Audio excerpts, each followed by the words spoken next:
দেখো একটা কথা বলি, শুনতে হয়তো খারাপ লাগবে, বাট এটাই রিয়েলিটি। যদি কাউকে ভালোবাসো তাহলে পূর্ণতা দাও, আর যদি পূর্ণতা দিতে পারবে না তাহলে কাউকে প্রতিশ্রুতি দিও না। দেখো, তুমি তোমার বাবার দায়িত্ববান কন্যা হতে গিয়ে কোনো একটা মায়ের কোল খালি করছো। একটু ভেবে দেখো, তুমি তো জানতে তোমার ফ্যামিলি কেমন, তারপরেও কেন কাউকে মিথ্যে প্রতিশ্রুতি দিয়েছিলে? দেখো, তোমার ওই মিথ্যে প্রতিশ্রুতিতে একটা ছেলে বেঁচে মরার ফিল পাচ্ছে। তো প্লিজ এরকম করো না। তুমি যদি কাউকে ভালোবাসো তাকে পূর্ণতা দেওয়ার জন্যই ভালোবাসো, শেষ অবধি তার হাতটা ধরে রাখো।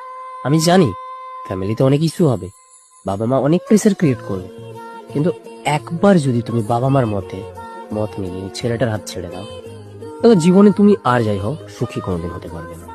এটুকু গ্যারান্টি আমি দিচ্ছি। দেখো একটা কথা বলি, শুনতে হয়তো খারাপ লাগবে, বাট এটাই রিয়েলিটি। যদি কাউকে ভালোবাসো তাহলে পূর্ণতা দাও, আর যদি পূর্ণ